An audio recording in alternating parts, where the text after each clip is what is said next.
오늘 본문 말씀은 지난주 말씀과 같습니다. 히브리서 5장 11절로 6장 3절 말씀입니다.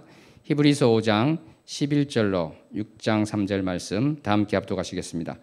멜기세덱에 관하여는 우리가 할 말이 많으나 너희가 듣는 것이 두나무로 설명하기 어려우니라. 때가 오래되었으므로 너희가 마땅히 선생이 되었을 터인데 너희가 다시 하나님의 말씀의 초보에 대하여 누구에게서 가르침을 받아야 할 처지이니 단단한 음식은 못 먹고 젖이나 먹어야 할 자가 되었도다.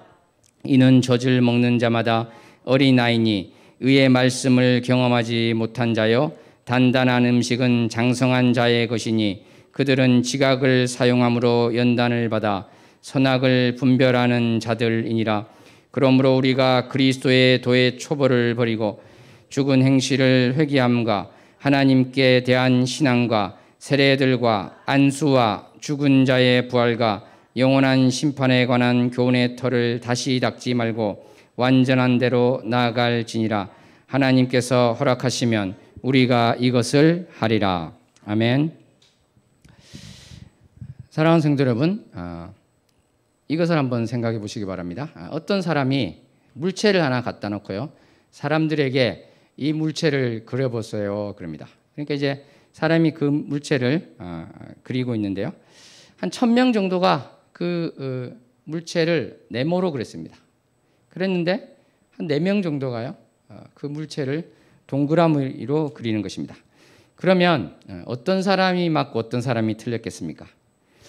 대부분 생각할 때는 1000명이 네모를 그리고 몇 명 안 되는 사람이 동그라미를 그렸으니까 동그라미를 그린 사람들은 시각에 문제가 있거나 또는 이제 시신경을 관장하는 뇌에 문제가 있거나 아니면 일부러 막 틀리게 그리는 그 심리적인 좀 비정상적인 상태 또는 정신에 문제가 있는 거 아닌가, 이렇게 생각할 수 있을 것입니다.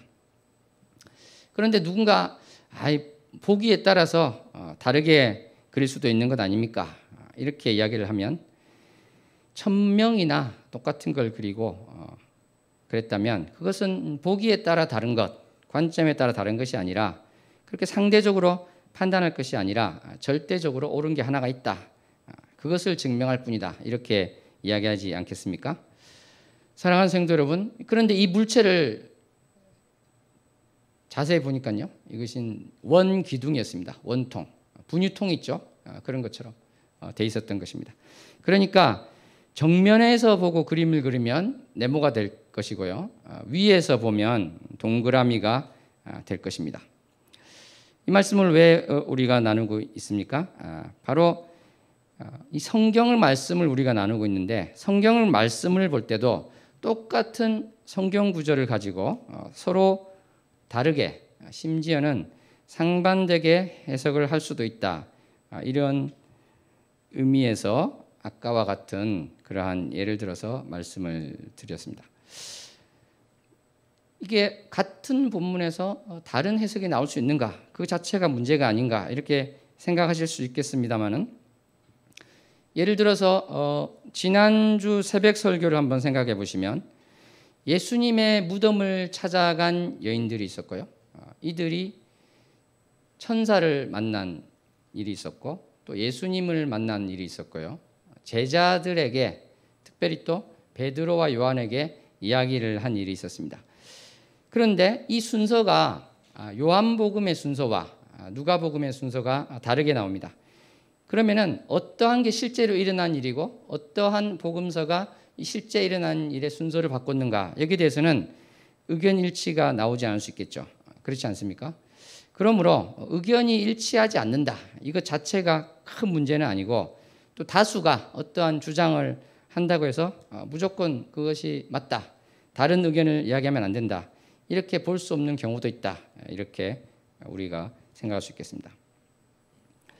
왜 성경 메시지를 다른 각도에서 다른 방향으로 해석할 수 있는가, 이러한 것에 대해서 의문을 가지실 수도 있을 것입니다. 그런데 어떻게 생각해 보면 이것은 당연하기도 합니다.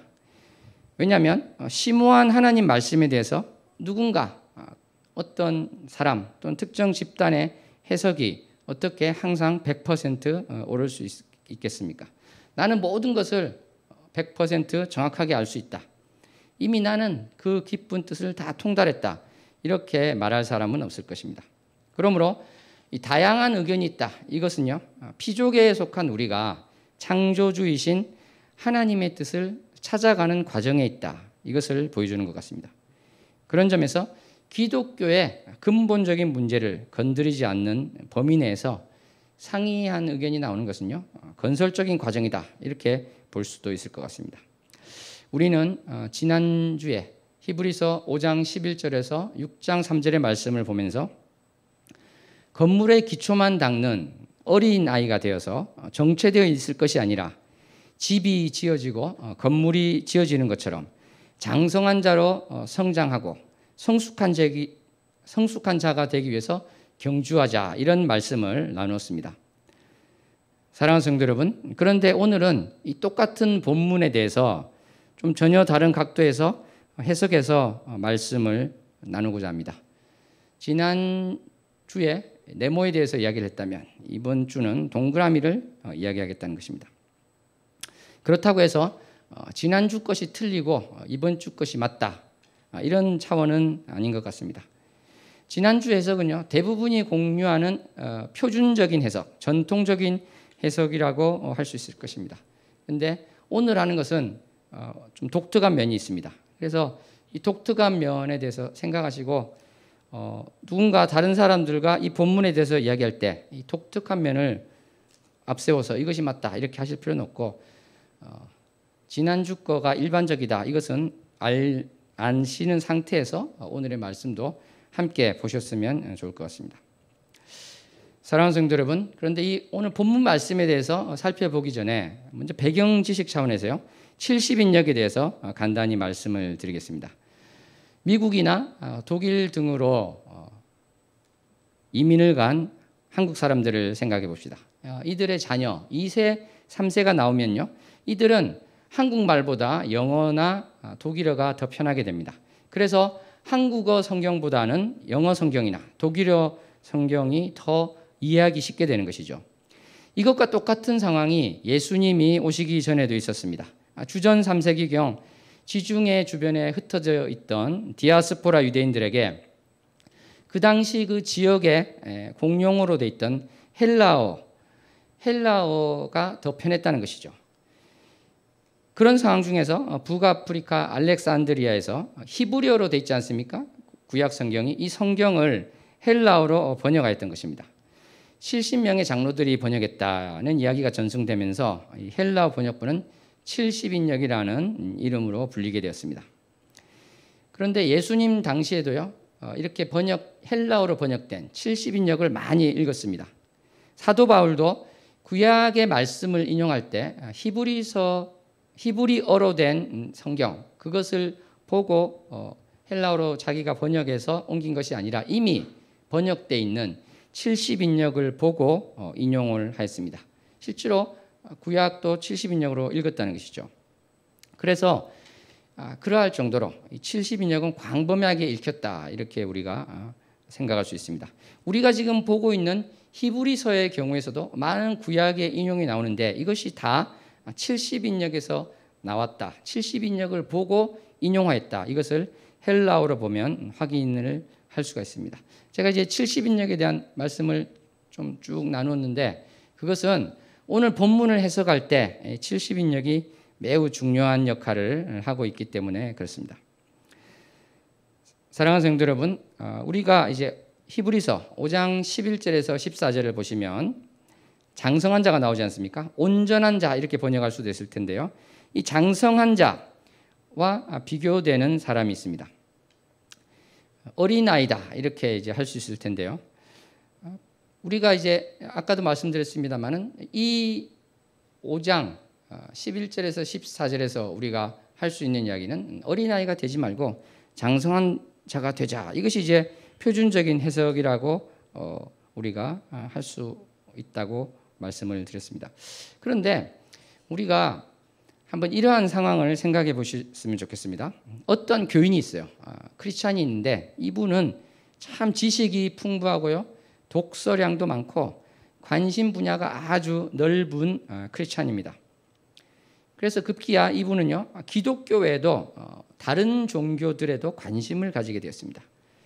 타 종교의 책도 여러 권 읽었을 뿐만 아니라 심지어 타 종교의 종교 행사에까지 수년간 직접 참여했던 것입니다. 그렇게 몇 년이 흐른 후에 이분이 와서 교회에 나타나서 이렇게 이야기를 합니다. 여러분, 너무 예수님만 찾지 말고 좀 더 폭넓게 사고해 보십시오. 제가 다른 종교들을 다 경험해 보니까 그곳에도 구원이 있는 것 같습니다. 오히려 그쪽에서 우리가 배우고 나가는 게 필요할 것 같습니다. 너무 어린아이처럼 예수만 부르지 말고 어른이 되세요. 어른이. 좀 더 온전한 자가 돼서 타 종교에도 관심을 가지고 직접 참여도 해보시란 말입니다. 너무 하나님만 의지하지 말고 스스로 판단해서 안 될 것 같으면 포기하시고, 상식적으로 불가능할 것 같으면, 이길 수 없는 일에 하나님이 도와주실 거라 믿지 말고 무모하게 나서지 마세요. 이런 말을 하는 사람이 있다면 우리는 뭐라고 이야기를 할 수 있겠습니까? 그래요. 당신은 장성한 자라고 자처하는데 당신이 아니라 우리 같은 어린아이가 사실은 하나님이 약속하신 곳에 들어갈 수 있을 것입니다. 이렇게 이야기하지 않겠습니까? 그렇죠? 그런데 사실 이 히브리서 5장 11절에서 14절 그리고 6장 1절에서 3절에 이러한 내용이 저변에 흐르고 있다는 것입니다. 어찌 보면 이 히브리서 저자가요, 표면적으로 좀 나타나는 것과 다르게 수수께끼 같은, 퍼즐 같은 그런 것을 숨겨놓았는데 그것을 우리는 찾을 수도 있다. 이런 생각이 드는 것입니다. 다시 한번 히브리서 5장 11절에서 14절을 보시면요, 장성한 자, 온전한 자와 대조되는 사람들, 그런 사람들의 특징을 여러 단어로 찾을 수 있을 것인데 한번 4가지 단어를 찾아보시면 뭐가 있을 것 같습니까? 바로 어린 자, 어린아이, 경험 없는 자, 선악을 분별 못하는 자라고 할 수 있을 것 같습니다. 11절에 보시면요, 귀가 둔하다고 되어 있는데 지난 시간에 말씀드렸습니다. 이 헬라어 노스트로스라고 되어 있는 것은 신약 성경에 2번 나오고 70인역에 1번 나옵니다. 그러니까 이게 참 뜻을 정확하게 알기가 쉽지 않는 것이죠. 물론 이제 성경 외에 다른 문헌에도 나오기는 합니다만 우리가 이제 성경을 중심으로, 왜냐하면 다른 문헌은 시기나 또 쓰인 배경이 다르기 때문에 성경을 1차적으로 해서 우리가 본다고 할 때 이 노스로스라는 단어가 히브리서에만 2번 나오기 때문에 다른 컨텍스트, 다른 문맥에서 과연 어떻게 쓰이는가 이것을 알기가 쉽지 않다는 것이죠. 근데 70인역 잠언 22장 29절에 보면은 왕과 대조되는 자로서 이 노스로스에서 나온 단어와 비슷하다고 볼 수 있는 단어를 쓰고 있는 것입니다. 같은 단어군요. 지금 보니까 노스로스 그대로 있습니다. 그러니까 여기서 똑같은 단어, 지금 노스로스라는 단어와 똑같은 단어를 잠언 22장 29절에서 쓰고 있는데 왕과 대조된다. 그러면은 왕과 대조되는 자를 둔한 자, 게으른 자 이렇게 하기보다는 어린 자 이렇게 하면 오히려 맞다. 저는 이제 그런 생각을 하게 됩니다. 그래서 첫 번째 우리가 이제 찾을 수 있는 장성한 자에 대조되는 사람 첫 번째 특징 무엇입니까? 어린 자입니다. 그죠? 어린 자 첫 번째. 두 번째를 보시면 13절에 보시면 젖을 먹는 자마다 어린아이니 해서 이 어린아이라는 말이 나옵니다. 그렇죠? 어린아이라는 말이 나오고 있습니다. 그리고 세 번째로는 13절에 또 나오는데 의의 말씀을 경험하지 못한 자 이렇게 나옵니다. 그러니까 경험하지 못한 자 이렇게 되겠죠. 마지막으로 네 번째는 14절을 보시면 장성한 자는 선악을 분별하는 자들이라고 되어 있지 않습니까? 그러니까 이와 대조되는 사람은 어떤 사람이겠습니까? 선악을 분별하지 못하는 자다. 이렇게 할 수 있을 것입니다. 여기서 우리가 헬라어로 보면요, 이 어린아이, 특별히 어린 자 여기에 대한 헬라가 있는데 이 단어가 있고 또 선악을 분별하는 자들이라는 그러한 구가 있고요. 경험하지 못한 자, 이것이 있을 것입니다. 이것이 우리가 보면은 누가 보아도 이 부정적인 그런 느낌이 들죠. 그렇지 않습니까? 선악을 분별하지 못하고 경험이 없고 어리고 이러니까 부정적이다, 이런 생각을 할 수 있을 것입니다. 그래서 만약에 이러한 네 개의 단어가 동시에 나온다, 또는 반 정도가 똑같고 반 정도가 비슷한 단어로 해서 나온다, 그러면 그러한 것으로 표현된 사람들은 매우 부정적인 사람이겠구나, 이렇게 생각할 수 있을 것입니다. 그런데 민수기 14장 23절을 보면 정말 전혀 다른 이야기가 나옵니다. 우리가 잠시 이제 70인역을 한 번 더 말씀드리면요. 자, 주님이 오시기 3세기 전에 70인역이 나왔다고 했습니다. 그러면 이분들은 히브리어로 된 성경이 있었겠죠. 그것을 보고 헬라어로 번역하지 않았겠습니까? 그런데 그 히브리어로 된 주님 오시기 전에 있던 그 성경이 지금 남아있을까요? 남아있지 않습니다. 지금 남아있는 사본은 1000년 전, 지금으로부터 1000년 전, 그러니까 10세기 정도의 맞소라 사본, 그것이 남아있습니다. 물론 이제 그 위에 사회사본도 나오긴 했습니다. 그래서 이게 거의 똑같지만은 완벽하게 똑같을 수가 없는 것이죠. 그래서 오늘 우리가 보는 이 민수기 14장 23절 말씀에서도 70인역을 번역하는 그 사람들이 보던 히브리어 성경은 우리가 지금 텍스트로 삼고 있는 맞소라 본문보다 조금 더 길었습니다. 몇 구절이 더 들어가 있었던 것이죠. 그래서 그것을 헬라어로 이제 번역해 놓았던 것입니다. 그래서 우리가 보는 것과 다르다고 해서 이것을 무시할 것이 아니라 중요한 것은 이 히브리서를 쓰는 저자가 바로 이 70인역을 보고 히브리서를 쓰고 있다는 것이죠. 그래서 70인역이 중요한 것인데 70인역으로 된 민수기 14장 23절을 보면요. 우리 성경에 있는, 그러니까 맞소라 본문으로 한 것, 맞소라 본문으로 한 건 이것입니다. 우리 성경에 있는 것은 내가 그들의 조상에게 맹세한 땅을 결단코 보지 못할 것이요 또 나를 멸시한 사람은 한 사람도 그것을 보지 못하리라. 이것이 이제 맞소라 본문, 1000년 전의 것을 기초로 한 우리 성경의 것인데 70인역은 어떻게 되어 있는가? 70인역에는 이 말이 더 들어간 것입니다. 그 대신 나와 함께 있는 그들의 자녀, 어린이라고도 할 수 있습니다. 그들의 어린이, 곧 선악을 분별하지 못하는 자, 경험이 없는 어린 자 모두에게 내가 땅을 주리니, 이렇게 되어 있습니다. 다시 한번 잘 보시기 바랍니다. 어린이, 선악을 분별 못하는 자, 경험이 없는 자, 어린 자. 우리가 아까 지금 이 히브리서 5장 11절에서 14절에 나오는 그 사람의 특징이 네 가지가 지금 다 나오고 있는 것입니다. 그런데 이 사람들 모두가 주님이 약속하신 땅에 못 간다가 아니라 어떻게 되어 있습니까? 땅을 주리니. 어린 자에게 지금 땅을 주겠다고 이야기하시는 것입니다. 무슨 말이 되겠습니까? 출애굽한 백성들은요, 하나님을 거역했습니다. 하나님이 약속하신 가나안 땅에 우리가 가면 우리가 다 죽겠구나, 이렇게 반역을 하고 배반했습니다. 하나님께서 우리를 도와서 그 전쟁에서 이길 것이다, 이런 생각을 전혀 못하였던 것이죠. 그렇게 한 사람들은 히브리서에도 계속 나왔지만 광야에 있던 그들은 요수아와 갈렙을 제외하고는 한 사람도 그 약속의 땅에 들어갈 수 없다, 이렇게 말씀하셨던 것입니다. 그렇지만 그러니까 그런 주장을 했던 그 아버지 뻘에 세상하는 1세대들이 2세대를 보고 뭐라고 얘기했겠습니까? 2세대가 예를 들어서 아버지 여호수아와 갈렙의 말이 맞는 것 같습니다. 하나님이 우리를 도와주시면 우리가 저 땅을 차지할 수 있을 것 같습니다, 이렇게 말할 때 이 부모들은 뭐라고 이야기했겠습니까? 야, 이 어린 녀석아, 너가 무엇을 아느냐? 경험도 없고 선악도 분별하는 너가 무엇을 아느냐? 지금 저곳에 가면 우리는 다 죽게 되어 있다, 이런 식으로 이야기를 하지 않았겠습니까? 바로 이 말씀을 민수기에서는 말씀을 하고 있는 것입니다.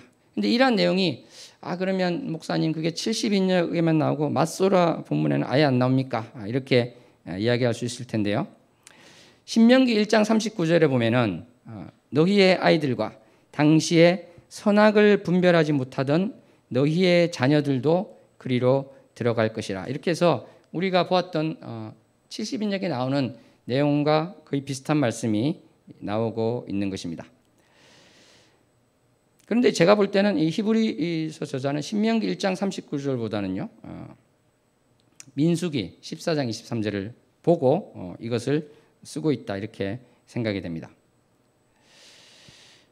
사랑하는 성도 여러분, 특별히 이 히브리서 저자는 광야에서 벗어나서 안식의 땅에 들어가는 이야기를 계속 해왔던 것으로 본다면 이 지금 민수기에 나온 이 말씀이 주는 의미는 작지 않다 이렇게 볼 수 있을 것입니다.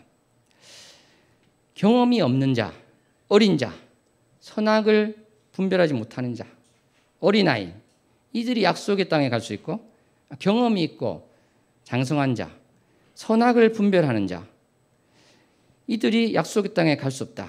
이것은 무엇을 이야기하고 있습니까? 왜 경험이 없는 그러한 자가 들어갈 수 있다고 지금 이야기하고 있는 것입니까? 우리는 이것이 왜 광야 생활하던 출애굽한 백성들에게 나왔던 이 말과 관련된 것을 지금 이 히브리서에서 간접적으로 지금 그것을 지시하고 있는가? 여기 대해서 우리가 생각을 해야 될 텐데요. 그것은 우리가 지금 보고 있는 이 히브리서가 목적으로 하는 그 서신서의 대상이 어떤가? 이것을 우리가 보아야 된다고 할 수 있습니다. 히브리서를 읽게 될 그 회중들은 일단 유대인들이라고 볼 수 있습니다. 그리고 더 넓게 생각한다면 유대교에서 절대적인 영향을 받은 자들이다 이렇게 볼 수 있겠죠. 그런데 이 히브리서를 본다는 말은 이들이 이미 이제 교회에 들어와 있다는 것이죠. 예수 그리스도를 믿고 교회에서 신자가 돼 있다는 말인 것입니다.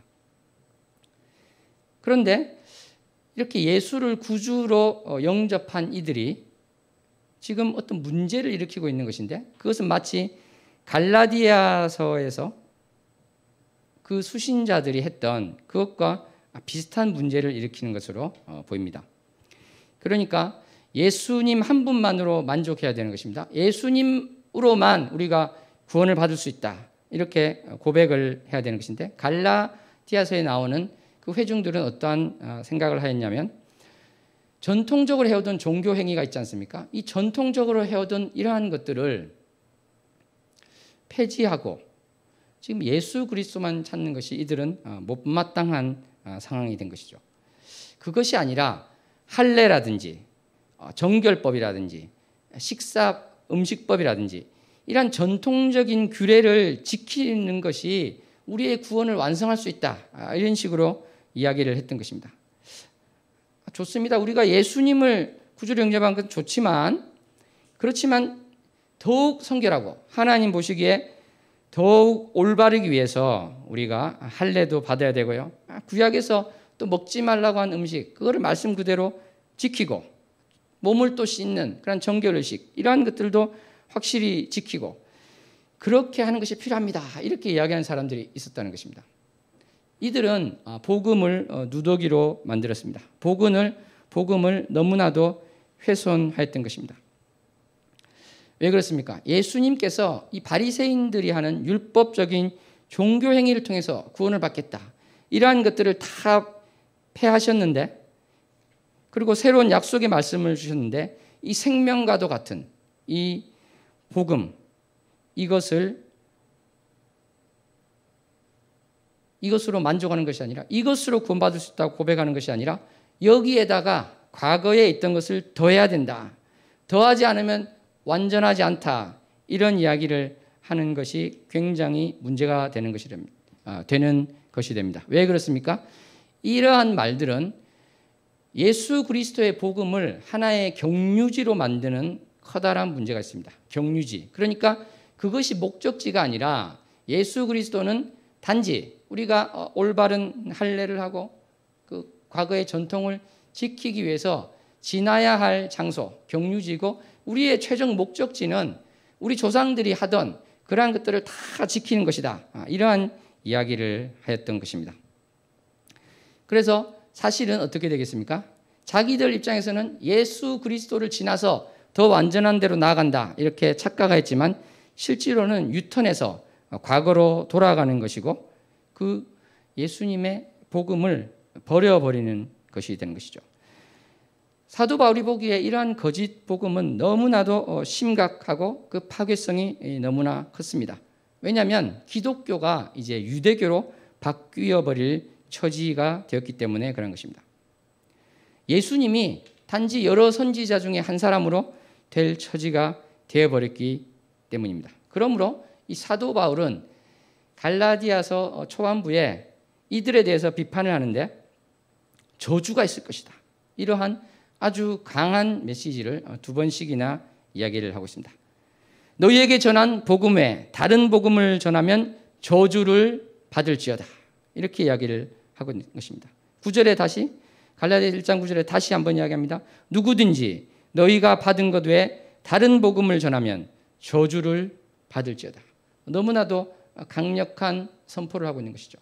왜냐하면 바로 예수님 한 분만으로 구원을 받아야 된다고 하는 것인데 거기에 여러 가지 다른 것을 하자 이렇게 되기 때문이라는 것이 되겠습니다. 그래서 우리가 이러한 갈라디아에서 있었던 이런 것과 비슷한 상황이 지금 되고 있다. 이것을 우리가 보아야 될 것입니다.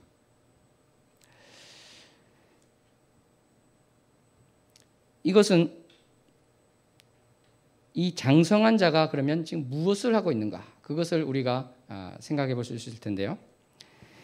지금 이 히브리서의 회중들 사이에 오늘 본문을 떠나서 전체적인 문제는 바로 예수 그리스도가 참으로 우리의 핵심적인 그러한 분이고 다른 것이 필요 없다. 이러한 고백이 있는 것이 아니라 뭔가 유대교적인 것으로 돌아가고자 하는 그러한 것들이 있었다는 것입니다. 제가 볼 때 특별히 이 제사와 관련해서 그러한 것들을 제사를 계속 해야 되지 않느냐. 조상들이 해오던 그러한 것들이 있었다고 보여지는 것입니다. 그러므로 우리 히브리서에서는 어떻게 나오냐면 예수님이 너희가 생각하는 것처럼 그렇게 예수님만으로 만족하지 못하고 예수님께서 온전한 구원을 못 해준다고 생각하느냐? 예수님은 천사보다 뛰어나신 분이다. 예수님은 모세보다 위대하신 분이다. 예수님은 너희가 지금 제사를 다시 드리려고 하는데 바로 예수님 그분이 바로 대제사장이시다. 이렇게 지금 이야기를 하고 있는 것이 되는 것입니다. 그래서 히브리서 6장 1절부터 3절을 보면요.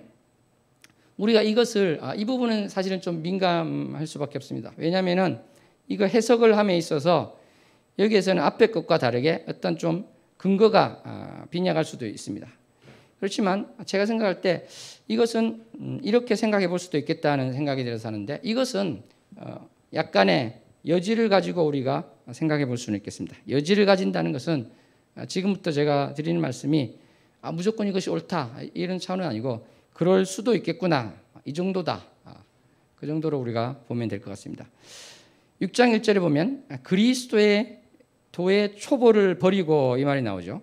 사실은 이 표현이 많은 주석가와 이 설교자를 곤혹해 한 말이었습니다. 왜냐하면 이 그리스도의 도의 초보라고 되어 있는데 이 초보라는 단어가요. 히브리서 12장 2절에 나오는 믿음의 주라고 우리 성경에는 번역되어 있습니다만 믿음의 창시자다 할 수 있는 아르케고스라는 단어입니다. 여기서 나온 이 단어와 동족어라고 할 수 있는 단어를 쓰고 있다는 것이죠. 그러니까 여기서 말하는 그리스도도의 초보라는 이 초보는 히브리서 12장 2절에 나온 창시자로서의 예수님 할 때 그 창시자 그것과 같은 매우 중요한 의미가 있는 단어입니다. 그러니까 이것은 초보라고 우리말에 번역되어 있습니다만 그리스도도의 창시, 핵심, 기반 뭐 이렇게도 우리가 번역할 수 있는 것이 되겠습니다. 핵심이라고 한번 해볼까요? 그리스도도의 핵심이라고 했을 때 이것을 버리고 이거는 우리말에 지금 버리고 되어 있지 않습니까? 어떻게 그리스도도의 핵심을 버리느냐 이것 때문에 이 많은 주석가와 이 설교자가 곤란을 겪는 것이죠. 그래서 이것을 이제 이 문제를 해결하기 위해서 여러 가지 방법을 고안해낼 수 있습니다. 이 사실은 이 단어가 아피엠이라는 단어인데 용납하다, 어린아이를 용납하라 이렇게 예수님께서 이야기하실 때 용납하라 이런 단어로도 번역이 충분히 되는 단어입니다. 아까 말씀드린 것처럼요. 그래서 그리스도도의 초보를 용납하라, 받아들이라 이렇게 할 수도 있는 것이겠죠. 근데 문제는 그것과 연결되는 말씀에서 어떤 6장 1절에 보시면 뒤에 뭐가 나옵니까? 2절에 나오죠. 완전한 대로 나아갈지니라. 우리 성경에는 2절에 나옵니다만 원어에는 1절에 나옵니다. 이 말 바로 다음에. 근데 이제 우리말 어순으로 하면 너무 어색해서 뒤로 빼놨는데요. 그러니까 도의 초보를 버리고 완전한 대로 나아갈지니라 이렇게 되기 때문에 이러한 측면이 있어서 아까 말씀드린 용납하라 이렇게 번역하기는 좀 어렵다는 것이죠. 그래서 결국 나온 것이 뭐냐면 영어 성경에 보면은 이것을 넘어서서 가라. 제가 사실 지난주에도 그러한 표준적인 의미에서 그렇게 말씀을 드렸습니다. 그러니까 그리스도도의 핵심을 넘어서 가라 이렇게 하는 식으로 해서 이 문제를 해결하고 있습니다. 그런데 정직하게 이야기한다면 우리 성경, 이 성경이 글자 그대로 번역한 것이거든요. 그리스도도의 핵심을 버리고. 그래서 저는 이 부분을 이렇게 생각해 보았던 것입니다. 만약에 6장 1절로 3절이 히브리서 저자가 말하는 것이 아니라 이 장성한 자들이 말하는 직접 인용구다 이렇게 생각을 해본다면 그러면 어느 정도 이해되는 측면이 있지 않는가 이런 생각이 든 것입니다. 이것은 사실은 좀 가정이라고 할 수 있겠어요. 왜냐하면 말하기를 해서 직접 인용이 되는 호띠 이것이 나오면 직접 인용이 확실한 것인데 그러한 단어도 없고 해서 확실하지는 않습니다. 뭐 어떠한 사본이 발견될 수도 있겠지만 현재는 그런 것도 없고요. 그런데 왜 제가 또 그런 말씀을 드리냐면 이것이 바로 앞에 나왔던 말씀과 연결이 되기 때문에 그러한 것입니다. 그래서 우리 6장 1절을 다시 보면은 아까 제가 예를 든 그러한 말을 지금 할 수 있다는 것이죠. 그리스도의 핵심을 지금 버리고 이제는 이러한 것들을 합시다 하는 것인데 그것이 바로 어떤 것입니까? 이 6가지 죽은 행실을 회개함과 하나님께 대한 신앙과 세례도 사실은 몸을 씻는 것 그렇게 번역할 수 있습니다. 안수와 죽은 자의 부활과 영원한 심판에 관한 교훈 이거에 대한 터는 다시 닦지 말자 이렇게 돼 있죠. 그런데 먼저 이 6가지를 보면은 이 6가지가 신앙의 기초이다. 기독교 신앙의 기초다. 그래서 기독교적인 것이다. 이렇게 볼 수도 있습니다만 아니다. 이것은 유대교에도 다 있는 것이 아니냐. 왜냐하면 만약에 기독교의 가장 기본적인 기틀이 되는 것이라면 예수 그리스도가 빠져 있는 이런 6가지 죽은 행실 회개함부터 그죠? 영원한 심판 예수 그리스도가 빠져 있는 것이 어떻게 기독교의 가장 기초가 되겠는가 이렇게 이야기하는 주석가도 있습니다. 그래서 제가 볼 때도 이것은 유대교에 대한 것이다 이렇게 생각이 들고요. 이 유대교의 6가지 죽은 행실을 회개함 여기서부터 영원한 심판에 관한 교훈 이것이 유대교에 관한 것이라고 한다면은 그것을 다시 닦지 말자 이렇게 돼 있지 않습니까? 그런데 이 닦는다 다시 닦는다 할 때 그 헬라를 보면은 까따 발로라는 헬라입니다. 근데 이 단어는 신약에서 쓰일 때는요. 고린도후서 4장 9절에 박해를 받아도 버림받지 아니하며 거꾸러뜨림을 당하여도 망하지 아니하고 이 거꾸러뜨린다, 넘어뜨린다, 무너뜨린다는 의미로 사용되고 있습니다. 그리고 70인역을 보면요. 사무엘하 20장 15절에 백성이 성벽을 쳐서 헐고자 하더니 헐다, 허물어뜨리는 것이 되죠. 열왕기하 3장 19절에도 좋은 밭들을 헐리다 이렇게 나옵니다. 그러니까 이 까따발로라는 헬라어는 허물어뜨린다는 뜻이 가장 큰 단어가 되는 것이죠.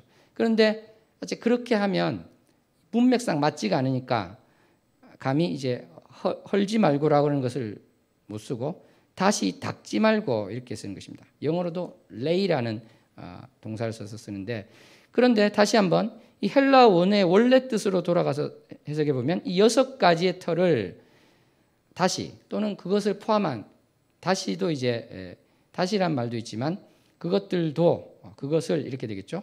그것을 허물지 말고 이렇게 되는 것입니다. 허물지 말고. 그러니까 이 말은 무엇을 지금 이야기하는가? 지금 아까 갈라디아에서 본 것처럼요. 할례나 뭐 정결법 이런 것들을 다 폐지했는데 그런 것과 마찬가지로 이 유대교 전통에서 가진 이 6가지에 대해서 이것을 폐지하지 말고 허물지 말고 가지고 있자는 것입니다. 그리고 그리스도교의 도의 초보. 우리는 핵심이라고 생각하지만 이제 초보라고 써 있는 대로 본다면 그 초보에 대해서는 버리자. 이렇게 이야기했다고 볼 수도 있다는 것입니다. 그리고 이제 3절에 보면은 하나님께서 허락하시면 우리가 이것을 하리라. 이렇게 이야기하는 것인데 저는 이 3절을 생각하면서 어떤 것이 생각났냐면 신명기 1장에 나오는 그 말씀입니다. 신명기 1장에 보면은 모세가 이야기할 때 여호수아와 갈렙이 가나안 땅을 차지할 수 있다고 했을 때 그 백성들은 그럴 수 없다. 반대를 하였습니다. 그랬을 때 하나님께서 그에 대한 심판의 말씀을 하십니다. 그랬더니 그제서야 이제 백성들이 그럼 우리가 회개합니다 하고 싸우러 나가겠다고 하는 것이죠. 그때 모세는 나가지 마라. 하나님께서 도와주지 않을 것이다. 그랬지만 이들은 싸우러 나가서 대패를 당하게 되었던 것입니다. 사랑하는 성도 여러분, 그러므로 히브리서 6장 1절에서 3절의 내용을 우리가 다시 생각해 본다면 이것이 만약에 직접 합법으로 된 것이라면 이것은 앞에 있는 것과 마찬가지로 이 장성한 자, 소위 장성한 자라고 말하는 자들이 그리스도의 핵심은 버리되 우리가 가지고 있던 그러한 것들, 그것들은 허물어서는 안 된다. 이렇게 이야기하는 것이다. 이렇게 볼 수도 있을 것 같습니다. 제가 사실 오늘 이 말씀에 대해서 이것을 해야 될까 말아야 될까 이제 고민을 많이 했는데 하고 있는 이유는 왜 그러냐면 그 다음 절에 나오는 말씀이 굉장히 충격적인 말씀입니다. 이 충격적인 말씀에 대해서 우리가 이 표준적인 해석만으로 생각한다면 지금 문제가 되는 것이 뭐냐면 6장 4절에서 8절로 나오는 말씀에 해당자가 어린아이, 이 사람들에게 해당되는 문제가 발생합니다. 그래서 이 부분은 그렇게 해석할 수도 있지만 아까 말씀드린 것처럼 내가 지금 이 신앙을 가지는 데 있어서 지금 그리스도교뿐만 아니라 여러 가지를 내가 섞어서 한번 해보겠다. 이러한 사람들이 있다면 거기에 대해서는 우리가 매우 심각하게 생각해 보아야 된다. 이 말씀을 하고 싶은 것입니다. 사랑하는 성도 여러분, 그러니까 우리가 비록 신앙에 있어서 초보적인 것 같고 그래서 뭔가 더 종교적이고 더 독실한 것 같은 그러한 신자들 앞에 주눅이 들 수가 있습니다. 특별히 또 기독교 신앙을 넘어서서 다른 종교에도 개방적이고 그뿐만 아니라 아까 그 예를 든 그 사람처럼요. 타 종교에 대해서도 깊이 알고 그것들을 실천해 보는 것, 그런 종교 행사에 참여하는 게 필요하다. 이러한 사람들이 있을 수 있습니다. 그들이 개방적으로 볼 수 있고요. 폭넓은 사고가 부러울 수도 있는 것입니다. 그렇지만 예수 중심이 아닌 모든 신앙은 다 헛것이 되는 것입니다. 어린 자들이 여호수아와 갈렙의 말을 믿고 정말 가나안 땅의 사람들은 우리의 밥이다. 이렇게 외칠 때 그들의 부모는 장성한 자들은 이들을 비난하고 선악도 분별하지 못하고 경험도 없고 어린 자라고 비난을 했습니다. 그렇지만 약속의 땅에 들어간 사람은 바로 그 경험 없고 어리며 선악을 분별하지 못하는 자들이었습니다. 사랑하는 성도 여러분, 그러므로 세상의 모든 일과 모든 종교에 통달하고 그러한 지식을 기독교에 더하여야만 올바른 기독교가 된다. 이렇게 주장하면서 정말 그 기독교의 중심이고 핵심인 예수 그리스도에 대한 믿음의 고백이 빠져 있다면 이것은 아무런 의미가 없을 것입니다. 결국은 약속의 땅에 가지 못하는 자로서 결국을 마치게 될 것입니다. 물론 경험 없고 어린 자, 선악을 분별하지 못하는 자에게 히브리서 저자는 설명해야 할 말이 많이 있습니다. 그런데 마치 이 광야에서요, 이 출애굽한 그 이스라엘 백성 2세대가 1세대에게 아무것도 배울 것이 없고 배울 기회도 얻지 못한 것처럼 이 어린 아이와 같은 이들, 예수님만을 찾고 있는 이들에게는요, 그리스도의 핵심을 놓치고 있는, 그리고 유대교의 전통을 따르려고 하고 그 종교적 규례와 지침에 몰두하고 있는 그러한 자들, 어떻게 보면 이제 장성한 자로 표현될 수도 있겠죠. 그런 사람들한테는 배울 것이 없게 되는 것입니다. 마치 이제 갈라디아에서 나온 것처럼요, 다른 복음을 전하는 자들에게 어떤 것을 배울 수 있겠습니까? 그것처럼 유대교의 전통을 고집하고자 하는 그런 자들에게는, 그러한 장성한 자들에게는 아무런 배울 것이 없는 게 되겠습니다. 그래서 지난주에 주제였던 갓난아이처럼 있지 말고 장성한 자가 되어야 된다, 이런 주제와 오늘 주제는 좀 상반된 것 같지만 우리는 이렇게 말씀을 드릴 수 있을 것 같습니다. 우리는 신앙의 성장이 있어야 됩니다. 그렇지만 그 성장에 예수님이 빠진 어떤 다른 것에 목적을 두고 뻗어나간다면 그것은 생명에 이르는 길이 아니라 멸망에 이르는 길이라는 것입니다. 기독교에서 유대교로 회귀하려는 것이 정말 저주받은 일인 것처럼요, 기독교에서 예수 그리스도를 빼고 다른 무언가 아주 고상해 보이는 것을 넣어서 다른 집을 지으려 한다면 그것은 결국 멸망을 자초하는 길이라는 것입니다. 갈라디아에서 다루고 있는 그 사람들도 그렇고 히브리서에서 다루고 있는 사람들도 그런 것처럼 예수 그리스도의 복음, 이것이 완전하지 않은 것처럼 이야기하고 그 위에 무엇인가를 더해야 된다는, 그래야만 복음이 완성된다는, 이것은 참으로 미혹이 되는 것이고 우리는 여기서 단호하게 돌아서야 될 것입니다. 이미 서구에서는 이러한 미혹이 들어와 있습니다. 예수 그리스도의 이 복음에다가요, 다른 종교의 여러 가지 것을 존중하자, 알아보자, 이렇게 이야기하다가 어디까지 갔습니까? 다른 종교에도 구원이 있다, 이렇게 말하는 지경에 이르렀습니다. 예수님만이 유일한 구원의 길이 아니라 마치 산의 정상에 오르는 길이 여러 길이 있는 것처럼 다른 종교에도, 다른 성찰에도 그것을 통해서 구원에 이룰 수 있다, 이러한 미혹의 생각을 퍼뜨리고요, 실제로 그러한 종교, 다원주의 종교를 만들기까지 일한 것입니다. 안타까운 것은 상당수의 지식인이 이러한 다원주의 종교를요, 합리적이고 이성적이고 개방적이다, 이렇게 하면서 몰려들기도 했다는 것입니다. 사랑하는 성도 여러분, 왜 우리는 예수님 외에 다른 길이 없다고 이야기하는 것입니까? 우리는 모두 죄인으로서 멸망을 받을 수밖에 없는 존재였습니다. 아무리 인간적인 노력을 하더라도 결코 이 죄로부터 벗어날 수 없는 비참한 처지였던 것입니다.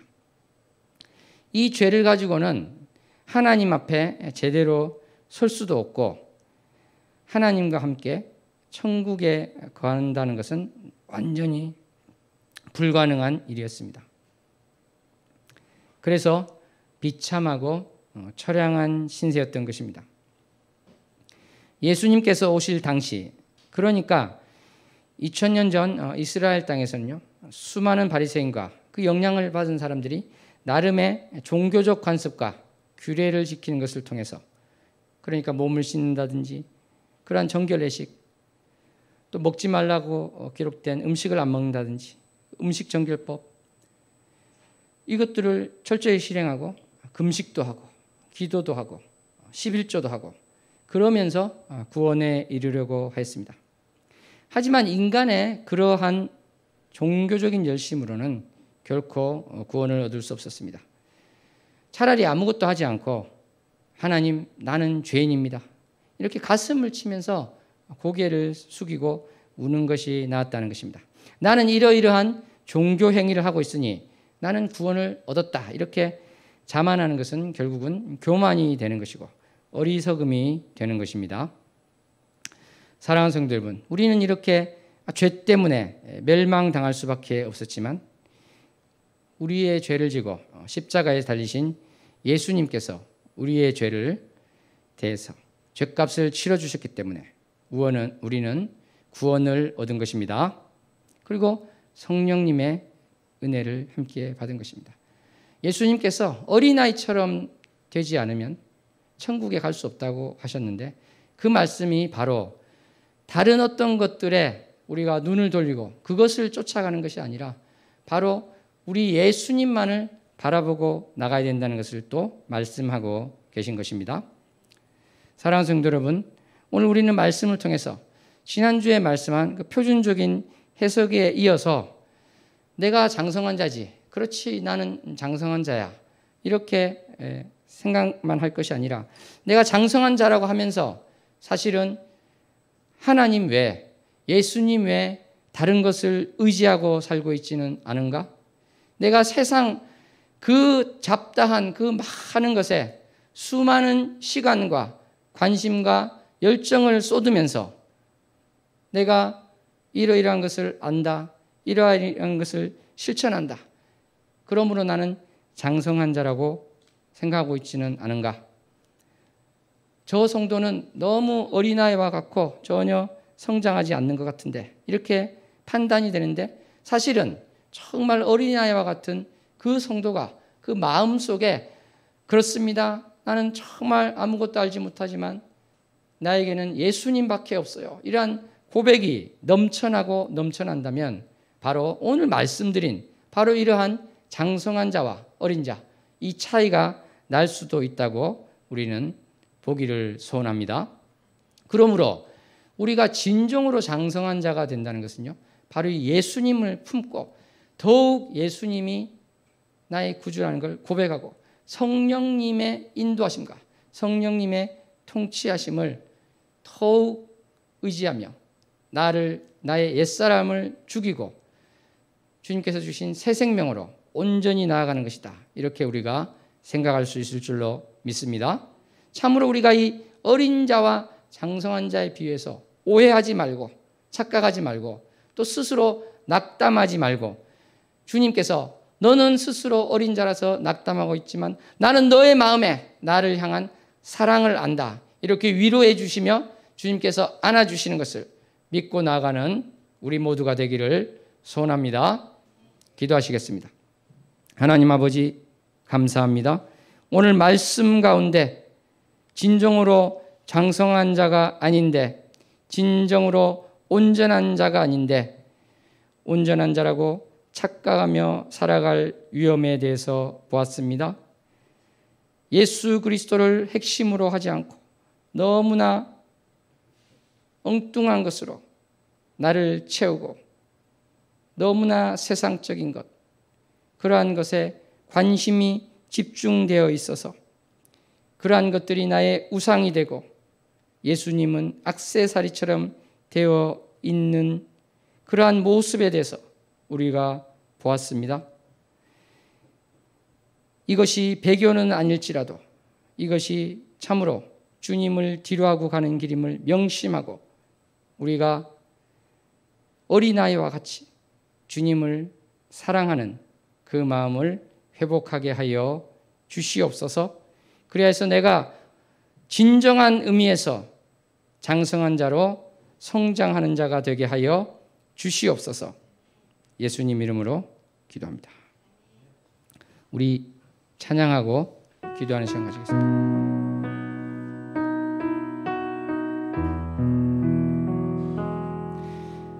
예수 가장 귀한 그 이름, 예수 언제나 기도 들으사, 오 예수 나의 손 잡아주시는 가장 귀한 그 이름,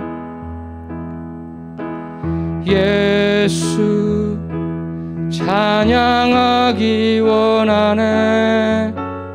예수 저 나 나중 되시는 오 예수, 날 위해 고통당하신 가장 귀한 그 이름. 예수, 왕의 왕이 되신 주 예수, 당신의 끝없는 사랑 오 예수, 목소리 높여 찬양해 가장 귀한 그 이름. 다 함께 주여 세 번 부르고 기도하시겠습니다. 주여, 주여, 주여. 주님 감사합니다. 사랑합니다. 내가 오직 예수 그리스도의 이름을 붙들고 나가는 자 되게 하여 주시며, 예수님 외에 다른 것을 덧붙이지 않는 자 되게 하여 주셔서 참으로 내가 진정한 의미에서 온전한 자, 장성한 자로 성장할 수 있게 하여 주시옵소서. 주님, 내가 아직 신앙이 어리다고 낙담하고 좌절하지 말 것이며, 오직 주님을 사랑합니다. 그 고백 가운데 나가는 자 되게 도와주시옵소서. 주님 감사합니다. 사랑합니다. 오직 주님께서 하실 것이며 주님께서 이끌어 주실 것임을 고백하며 나아갈 때, 주님, 내가 주님께 올려드리는 이 고백을 들어주시며 기도를 들어주셔서, 주님, 나의 삶 가운데 주님밖에 없습니다. 오직 예수님밖에 없으며 대제사장 되신 예수님께서 모든 것을 하여 주셨음에 내가 다른 곳으로 눈을 돌리지 않게 하여 주시고, 다른 곳에서 위안을 찾지 않게 하여 주시고, 다른 곳에서 새 생명을 구하지 않게 하여 주시며, 다른 곳에서 복을 찾지 않게 하여 주시옵소서. 오직 주님께서 공급하여 주시는 것으로 사는 자 되게 하여 주셔서, 주님께서 주시는 것으로 살 때 얼마나 많은 것들이 이루어질 수 있는지 나타내고 보여지는 자 되게 하여 주시옵소서. 주님 감사합니다. 사랑합니다. 주님께서 나를 붙들어 주시고 이끌어 주시기를 소원하오니, 주님, 나의 이 마음의 고백을 주님께서 들어 주시옵소서. 우리의 고백을 들어주셔서 우리가 오직 예수 그리스도만을 따라서 살아나갈 때, 주님 한 분만으로 내가 만족합니다 고백을 하며 나아갈 때, 주님께서 우리에게 얼마나 많은 것으로 공급하여 주시며 이끌어 주시며 얼마나 많은 복을 부어주시는지를 경험하고 증거하는 자 되게 하여 주시옵소서. 주님 감사합니다. 사랑합니다. 우리의 고백을 들어주시고, 주님, 내가 어린 자입니다 낙담하지 않게 해주시고, 오직 주님이 주신 그 믿음의 신앙을 굳건히 붙잡아서 나아가는 자 될 수 있도록 도와주시옵소서. 주님 감사합니다. 사랑합니다. 주님께서 하실 것입니다. 주님께서 이끌어 주실 것입니다.